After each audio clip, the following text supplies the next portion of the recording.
Yeah, so as soon as you turn 16, you know what I'm saying? I'm gonna let you rock this every time you come to LA. Yeah, this gonna be yours. So every time you come to LA, it's a little dusty, but you know, let me get the front shot of this. Man. Minute. Woo. Okay. Okay. All right, so I'm gonna be driving this next year. Yeah, when you get 16, you come down. You gotta, you know, wear your seat. I mean, I'm 15. You could ride in the passenger seat. I got my permit. Not yet. No. All right, 16. You're not ready. 16. Let's slow down. Let's slow down, Josh. Okay. Let's slow down. Okay. One step at a time. But yeah, the keys is yours when you get 16. You're good to go. I'm good to go. Yeah. All right. And then when you get 18, you get the house. You get the mansion. Okay. I get the mansion. Yeah. So where are we off to now? Where would you like to go? I mean, wherever you want to go. Where are we going? So check this out, yo. Justin, you ever seen the movie 48 Hours? Right now, he's having 48 hours with Diddy, him and his boy. They're having the times of their lives, like you know, where we hanging out and what we doing. We can't really disclose, but it's definitely a 15-year-old's dream. You know, I have been given custody of him. You know, he signed to Usher. I'm signed to Usher. I had legal guardianship of Usher when you know he did his first album. I did Usher's first album. I don't have legal guardianship of him, but for the next 48 hours, he's with me. So and we gonna go full crazy. I'm going crazy. So like I've known Justin Bieber forever, right? And we were at this Bible study class in LA. Because, you know, he's been super into his whole faith journey since he, like, found God. Anyway, we're sitting there at the montage in Beverly Hills, and he just starts spilling some major tea, like serious jaw on the floor kind of stuff. He starts off all dramatic, like, I'm so done with the music industry. It's, like, totally evil. And then he goes on about how he won't step foot back in until all the creeps and monsters at the top are out. Then he's like, you know, they tried everything to corrupt me, you guys. Like, word, I got too big for them to handle. First, it was alcohol, then drugs. Classic, right? But when that didn't work, they tried to tempt him with ambition. But Justin, he's like way too smart for that. He says, when I realized the price of admission, I was like, no way, I had to quit. He was like so done. Then he starts telling this super chilling story about this secret party, right? So like these music industry people are all hanging out and they take him to this back room. And get this, there are these guys wearing masks, just sitting around, sipping on something they called red wine. But like Justin wasn't buying it. He's like, it didn't even taste like wine.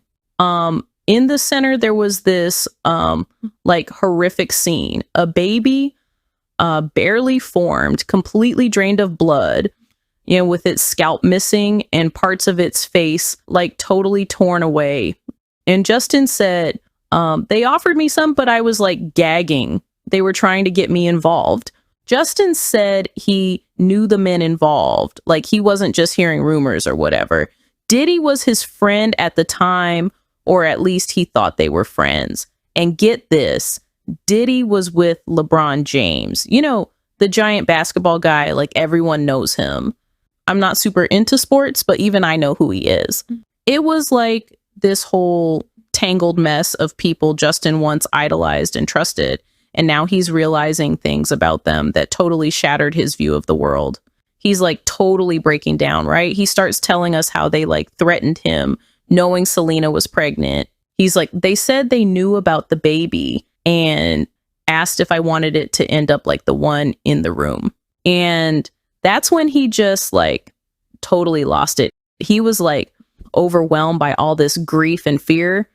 And then with like so much pain in his voice, he says, they murdered my unborn child.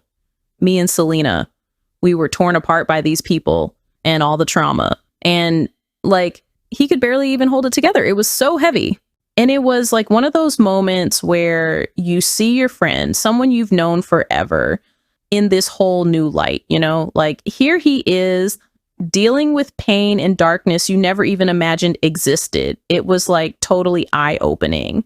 But like, times passed, and now Justin's all about protecting his family with Haley. He's all, they won't lay a hand on my family, so help me God, totally serious. And then, like, with this intense look in his eyes, he goes, there are truly evil forces at work in the world. God is real. Satan is real.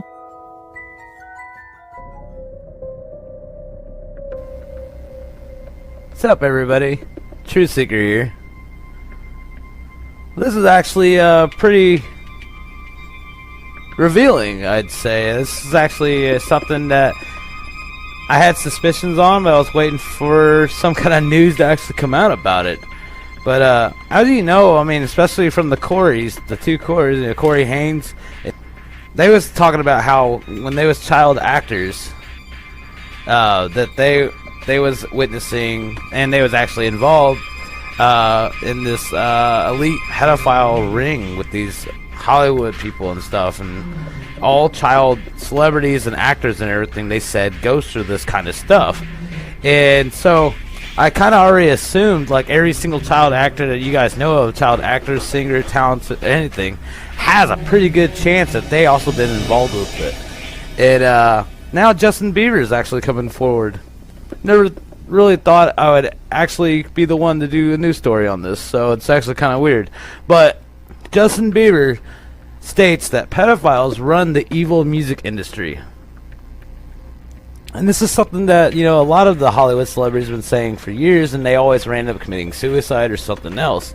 And then just recently we had Chris Cornell and also Chester Bennington that also randomly just committed suicide, and they was also trying to expose these industry pedophile rings that, you know, all these celebrities are talking about. And this is, you know, now Justin Bieber coming forward about this. So it says, Justin Bieber told hundreds of people at a Bible study class in Los Angeles that he has woken up to the evils of music industry, and he needs to take a break from the industry because it is controlled by the absolute worst kind of people, pedophiles. Bieber has become a regular at the Bible study class held in the Montage in Beverly Hills on Saturday, 22nd July. He shared what he described as a horrific story with the congregation and explained why he felt he had to quit his world tour. Describing a party on tour attended by the upper echelon of the music business, including executive VPs of development, producers, power agents, and international financiers, Bieber said he was encouraged to sexually abuse a young child who had been brought to the party for the sexual gratification of the industry elite. I didn't want to do this. I really didn't. They said this kid was drugged. It was horrible, Bieber said, explaining that it was made clear to him that he would gain entry to the business side of the industry if he joined the club by passing the initiation rites. I wouldn't just be a performer, I'd be a mogul. That path would open up for me, like it did for Jay-Z. It's the difference between being a millionaire and being a billionaire. But Bieber told the congregation that he couldn't do it. To join the club, I'd have to do bad things to this poor kid. But then I realized that even that wasn't enough for them. I'd also have to kill this little child. Bieber said he had heard rumors about this type of initiation in the music industry, but he had not been confronted with it before. I got told they secretly film these parties. Once they've got you on video doing something like that, they own you. You don't know how many times I heard celebrities say stuff like that, especially stuff going on with Bohemian Grove and everything else. That was all saying that. Even Skull and Crossbones has rituals and stuff that they actually film these people so they have a piece of blackmail on them for later on. Even on Jeffrey Epstein's island, the known pedophile that had his own private island that he was flying these girls in on, and this plane that he called the Lolita Express. He even had cameras hidden on his island for blackmail purposes for these high-profile figures that are actually going to his island. This is like just something that these elites been doing for a long time. These music industries, and not just music industries, but Hollywood too, they'll sit there and they'll make a deal with someone. And they'll say they'll give you this, this, and this as long as you do this, but you got to let us record it. And then now that they have it recorded, they're going to use that to make you do whatever the hell they want. All because you wanted that upfront cash. And that's the way all these stories end up going. And then usually by the time that the people get to the point of actually starting to expose it and everything, then they just randomly commit suicide. People, this has got to start becoming a pattern. People have to start looking at stuff like this. Bieber said his conscience is clear because he didn't participate, but the fate of the drug child is haunting him. They said this kid was raped by a few different guys. They said he was bleeding. I got out of there, but I heard he died, and that haunts me. Says this allegation from Justin Bieber adds to the wave of the accusations made by celebrities and musicians about the real nature of the music and entertainment industry elite. Corey Feldman and Elijah Wood have both gone on record exposing the pedophilia at heart of Hollywood. According to Elijah Wood, innocent young lives are destroyed to satisfy people with parasitic interests who see you as their prey. In an interview with the Sunday Times, Wood dropped a series of bombshells about the pedophiles that run the industry. Nothing that clearly something major was going on in Hollywood. It was all organized. If you read the Washington Post or watch CNN, pedophilia is not a problem, and those who talk about it are in tinfoil hat-wearing kooks perpetrating fake news. But more and more stars are coming forward with similar stories about the depraved Hollywood and music industry system. In recent months, Nicole Kidman and Lindsay Lohan also spoke out about pedophilia in Hollywood. Close friends of Chris Cornell and Chester Bennington claim the recently deceased pair were working on exposing the pedophile ring working at the heart of the music industry, and it cost them their lives. Justin Bieber just shocked his fans by canceling his world tour and announcing that he needed some time away from the music industry. But as more information comes to light, it appears he made the best possible decision. And it's like, it's too out there. It's like not hidden knowledge at all. None of this is hidden knowledge. People have been talking about this stuff for years. And it just makes you, start thinking, wow, this could be why these people are just randomly dying, right? It's because they're sitting here trying to expose these powerful, rich, elite people. And you're sitting here hearing the story from Justin Bieber. But I'm pretty sure there's still skeptics out there that's saying that, oh, this is just some made-up bullshit, this is fake news, blah, blah, blah. This ain't fake news, people. This really isn't. If you really are going to sit there and actually deny the fact that all these celebrities that's been saying for years that there's a elite pedophile ring that runs the goddamn show, you're going to really sit there and deny all their stories? And then half these people are dying that are talking about it? Get out of here. But this is real, and I'm going to actually show you an interview of someone that actually was a part of one of these before. Go ahead and check this out. Tell me if this is fake. What you doing?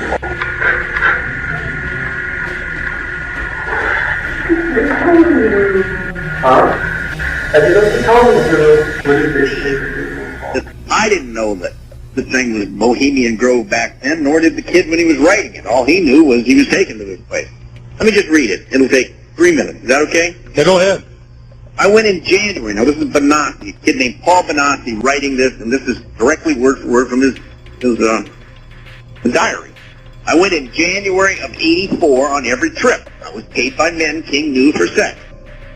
The summer of '84, sometime, I went to Dallas, Texas, and had sex with several men King knew in a hotel. I flew on YNR Airlines. By the way, that's a private airline or private charter deal. And CAM Airlines, another private charter deal, normally for King. I never had much personally to do with King, only went where he told me to go. In or on July 26th, I went to Sacramento, California. King flew me out on a private plane from Epley Airfield in Omaha to Denver, where we picked up Nicholas, a boy who was about 12 or 13. Then we flew to Vegas, to a desert strip, and drove into Las Vegas into some ranch and got something. Then flew on to Sacramento. We were picked up by a white limo and taken to a hotel. I don't remember the name of it. We, meaning Nicholas and I, were driven to an area that had big trees. It took about an hour to get there. There was a cage with a boy in it who was not wearing anything. Nicholas and I were given these Tarzan things to put around us and stuff like that. They told me to, I won't use the word, blank the boy and stuff. In other words, have sex with him. At first I said no, and they held a gun to my genitals, I'll use the word. and said do it or else lose them or something like that. I began doing it to the boy and stuff. And Nicholas had anal sex and stuff with him. We were told to blank him and stuff and beat on him. I didn't try to hurt him. We were told to put our blanks in his mouth and stuff and sit on the boy's blank and stuff, and they filmed it. We did this stuff to the boy for about 30 minutes or an hour when a man came in and kicked us and stuff in the genitals and picked us up and threw us. He grabbed the boy and started blanking him and stuff. The man was about, not sure how to say, the man was about so many inches long, and the boy screamed and stuff, and the man was forcing his blank into the boy all the way. The boy was bleeding from his rectum, and the men tossed me and him and stuff and put the boy right next to me and grabbed a gun and blew the boy's head off. The boy's blood was all over me, and I started yelling and crying. The men grabbed Nicholas and I and forced us to lie down. They put the boy on top of Nicholas, who was crying, and they were putting Nicholas' hands on the boy's blank. They put the boy on top of me and did the same thing. They then forced me to blank the dead boy. It gets pretty crude. They put a gun to our heads to make us do it. His blood was all over us. They made us kiss the boy's lips and anyway, do other things. Then they made me do something I don't even want to even write, so I won't. After that, the men grabbed Nicholas and drug him off, screaming. They put me up against a tree and put a gun to my head that fired into the air. I heard another shot from somewhere, and then saw the man who killed the boy drag him like a toy. Everything, including when the men put the boy in a trunk, was filmed. The men took me with them, and we went up in a plane. Saw the bag the boy was in. We went over a very thick brush area with a clearing in it. Over the clearing, they dropped the boy. One said the men with the hoods would take care of the body for them. I didn't see Nicholas until that night at the hotel. He and I hugged and held each other for a long while. About 2 hours later, the men or Larry King came in and told us to go take a shower since we had only been hosed off at some guy's house. We took a shower together and then were told to put on the Tarzan things. After we were cleaned up and dressed in these things, we were told to put on short socks and a shirt and shoes and driven to a house where the men were at with some others. They had the film and they played it. As the men watched, they passed Nicholas and I around as if we were toys. Huh? I did not tell me to do it. What you do? They told me to do it. Huh? I did not tell me to do it. What did they say to do it for? Sex with me? Okay. Now you were used to having sex with people, right? Something else must have happened then when it fall. Was this crying and I was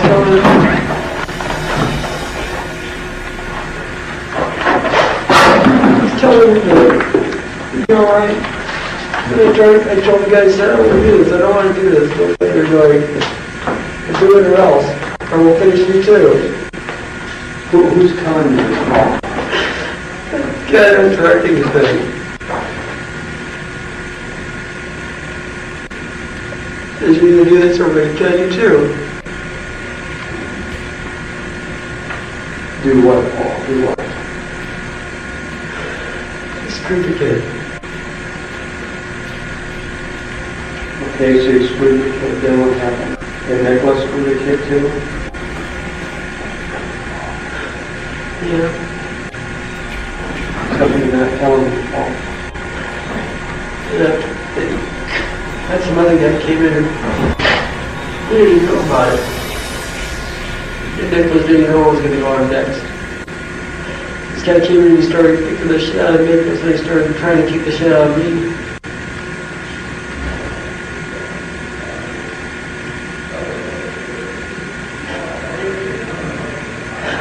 He started beating on the kid.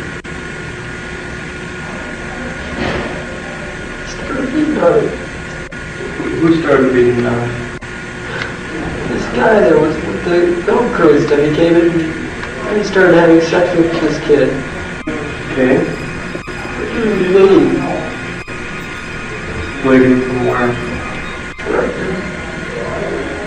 Okay. You okay? And then this guy dragged him around. Are you in the cage? He started dragging him around. He kept just dragging the kid around. He was having sex with him. Just tossing his kid around like he was tossing his kid around like it was a bag of potatoes or something. He started slamming him all over the place.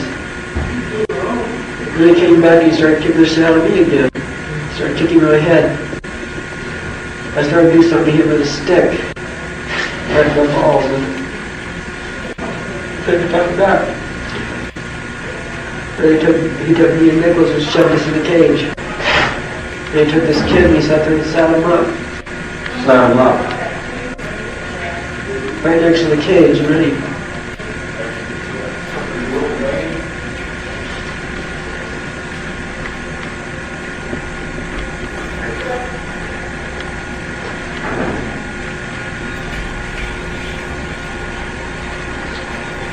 started kicking me in his face. The kid was just crying.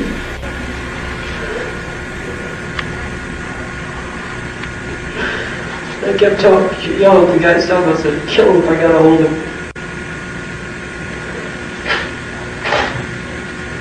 I said, no, they shot him. You what? Shot him. Shot him in his head.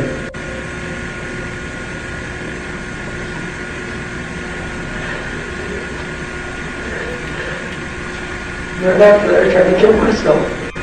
Took his back to the hotel and tried to cut my wrist.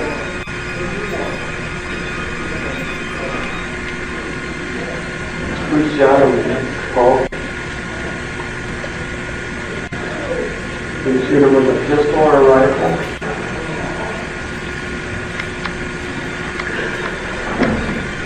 There you go. Pistol. Where exactly did they shoot him on his body? Shot him in his head. Front and behind? In front.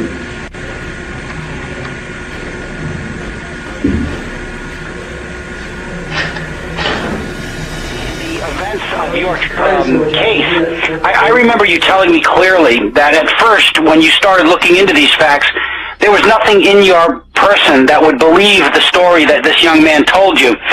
Yet, as you dug into it, what did you find, John, as you dug deeper? Well, we'll start at the beginning. You said it right. In fact, that's how I got involved, because when some strange stories started filtering on the street from these young people after this Franklin credit union had been raided back when the credit unions were collapsing and all kinds of terrible things were occurring. I was one of the first ones that stood up publicly and said, well, this all has to be just a lot of fantasy and nonsense, because if anybody really seriously believes the stories that are coming out on the street from these kids, I said, well, if you really believed it, I said, then I'd be the first one to step forward and insist we do something about it. But this is like La La Land. Well, I got a letter from some kid that had been arrested on the night of the Franklin raid, when the feds raided the credit union, and he had been picked up that night and put in jail on some spurious grounds that he touched, kind of like Foley, that he touched his cousin on the outside of his pants in the wrong place or something. Anyway, and so the kid wrote me a letter and said, well, Mr. DeCamp, I read your stuff and heard about you, and if you'd come talk to me, I could tell you where to find some stuff that would prove it's not just fantasy or La La Land like you claim. And I thought, well, I better put my actions where my mouth has been, so I went to Omaha where he was locked up and visited with him, and he had some strange stories, but more important than anything else, some things that, locations he told me where he had hidden certain things, and if I'd go and look at those places, I'd find these things. One of them was a set of diaries, and ever since he was a little boy, his grandfather had taught him to keep a diary, so he kept a diary of everything. And so I thought, well, heck, I'll go check that out. And I went and found these diaries, just like he said they would be hidden in this place. And first thing I did, though, was I went and took them to one of the group of these companies that analyzes writing and printing and ink and all that to see if, it's legitimate or whatever.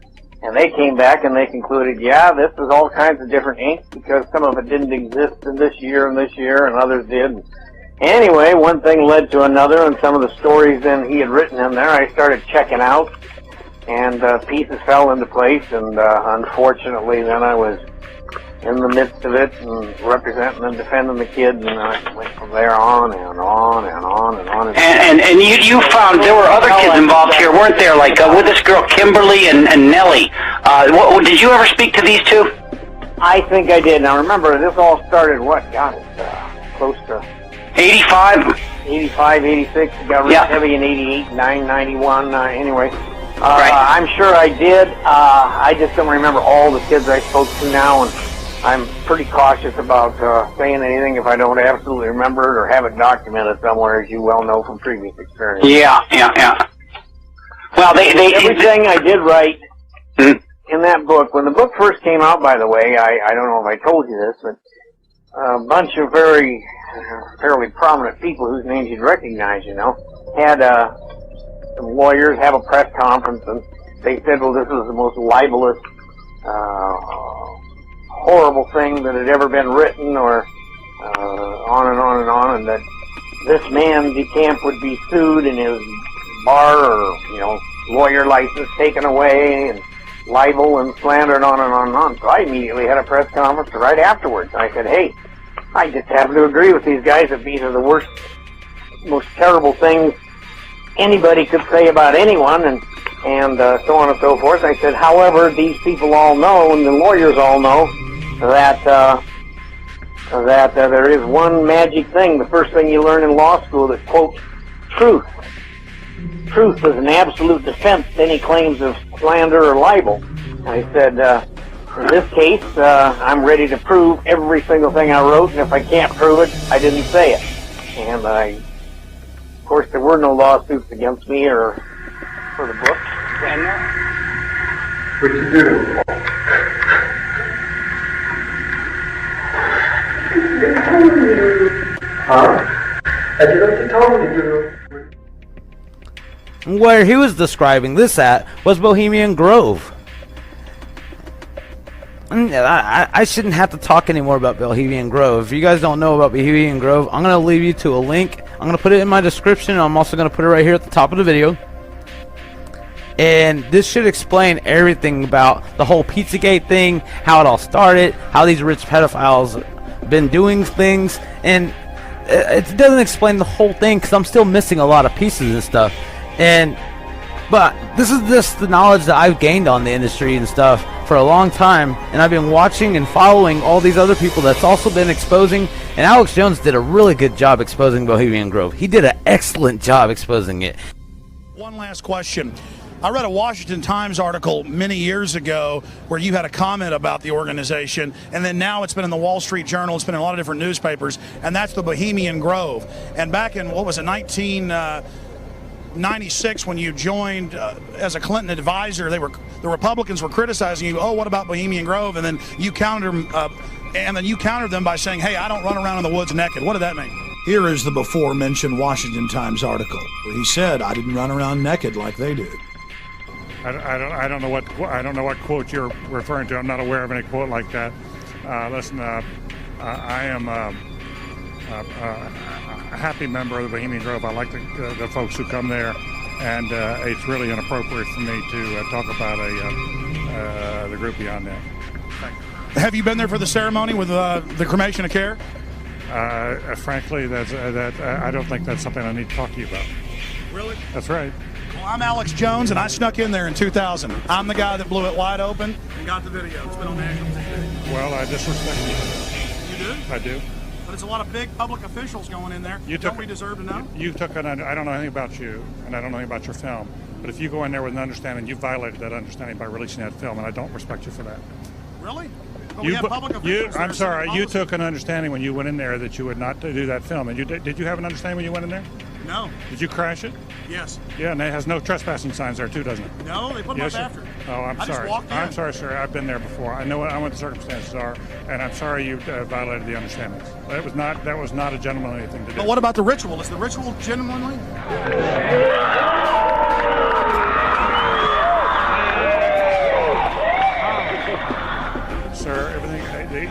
I don't owe you this comment. I know.